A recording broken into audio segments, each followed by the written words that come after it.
रंजीत की गिनती हिंदी सिनेमा के टॉप एक्टर्स में होती है। उन्होंने पर्दे पर विलन का रोल ऐसा निभाया कि लोग सचमुच का विलन मान बैठे। सितंबर 1941 में अमृतसर के करीब एक छोटे से कस्बे जंदियाला गुरु में पैदा हुए रंजीत के माता पिता ने उनका नाम गोपाल बेदी रखा। स्कूल पढ़ाई के बाद गोपाल बेदी दिल्ली आ गए और यहाँ हिंदू कॉलेज में दाखिला ले लिया। 1966 की एक दोपहर गोपाल कॉलेज की कैंटीन में अपने दोस्तों के साथ गपशप कर रहे थे।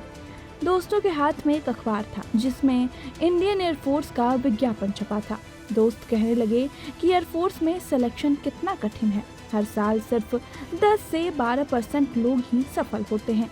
रोशमिला भट्टाचार्य रूपा पब्लिकेशन से प्रकाशित अपनी किताब बॉलीवुड्स आइकॉनिक विलन्स बैडमैन में लिखती हैं कि गोपाल बेदी ने मजी में अपने 4 दोस्तों के साथ जेब खर्च से रुपए बचाकर एयरफोर्स का एप्लीकेशन फॉर्म भर दिया था।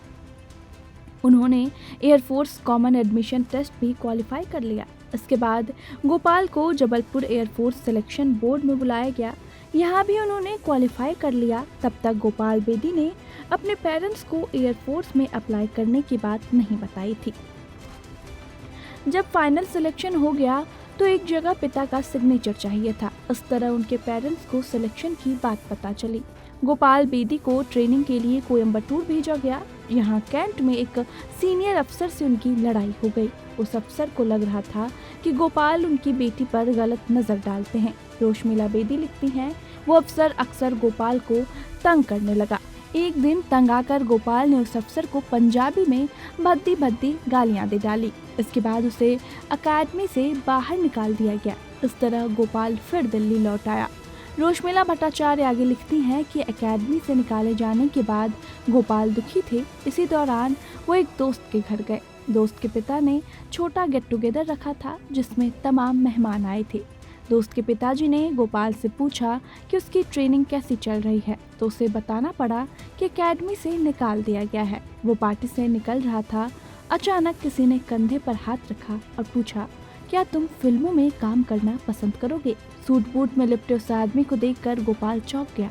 उसने फिल्म तो क्या, रामलीला तक में कभी एक्टिंग नहीं की थी। शख्स ने उसे अगले दिन क्लैरिटीज होटल में मीटिंग के लिए बुलाया। डरते डरते वो मीटिंग के लिए पहुंच गए। शख्स ने अपना परिचय रंजीत सिंह उर्फ रोनी के रूप में दिया। उन्होंने अपनी फिल्म में उसको ट्रक क्लीनर का रोल ऑफर किया। गोपाल वो रोल करने को राजी हो गए। इस तरीके से सिनेमा की दुनिया का रास्ता खुला। एक दफा गोपाल बेदी सुनील दत्त के साथ जैसलमेर जा रहे थे। टैक्सी में सुनील दत्त ने उनसे कहा कि तुम्हें कोई फिल्मी नाम रखना चाहिए और एक अक्षर चुनने को कहा। गोपाल ने 8 चुना। इसके बाद सुनील दत्त ने कहा कि तुम्हें रंजीत नाम रखना चाहिए। इस नाम से मुझे महाराजा रंजीत सिंह की याद आती है जो महान योद्धा थे। इस पर गोपाल ने फौरन हाँ कह दी। फिर सुनील दत्त ने अपने मुंबई ऑफिस में फ़ोन करके कहा कि अब से गोपाल बेदी का प्रमोशन रंजीत के तौर पर होगा। इस तरह रंजीत के नाम से मशहूर हो गए। रंजीत के परिवार वालों को जब पता चला कि उन्होंने फिल्मों में काम करना शुरू कर दिया है तो बातचीत बंद कर दी। कई महीने तक बातचीत नहीं हुई। कई महीने बाद रंजीत ने अपने परिवार वालों को मनाने की कोशिश की। जब फिल्म शर्मीले का प्रीमियर दिल्ली में रखा गया तो उन्होंने अपने माता पिता को भी प्रीमियर पर इनवाइट किया। फिल्म में जब रंजीत राखी का बाल पकड़कर खींचने और उनके कपड़े फाड़ने लगे तो उनके माँ बाप इतने नाराज हुए कि वहाँ से उठकर चले गए। बाद में रंजीत घर गए तो उनकी माँ कहने लगी कि तुमने मेरा मुंह काला कर दिया है, किसी को चेहरा दिखाने लायक नहीं छोड़ा है। अब हम अमृतसर में किसी को क्या जवाब देंगे? इसके बाद रंजीत उस होटल में गए जहां राखी ठहरी थी। उन्हें अपने साथ ले आए और माँ बाप को यकीन दिलाया कि उन्होंने राखी के साथ वास्तव में कोई बुरा सलूक नहीं किया, बल्कि दोनों पर्दे पर एक्टिंग कर रहे थे। उनकी माँ राखी से माफ़ी मांगती रहीं। रोशमिला लिखती हैं कि इसके बाद उनके पेरेंट्स कभी कभार अपने बेटे की फिल्में देखने लगे। एक दफ़ा पर्दे पर जब रंजीत को गोली लगी तो उनकी माँ थिएटर में ही चीखने लगी कि मेरे बेटे को मार डाला। तब किसी तरह लोगों ने उन्हें समझाया। 70 और 80 के दशक में पर्दे पर कम से कम 300 से ज़्यादा बार रेप का सीन फिल्माने वाले रंजीत को असल जिंदगी में भी लोग खलनायक मानने लगे।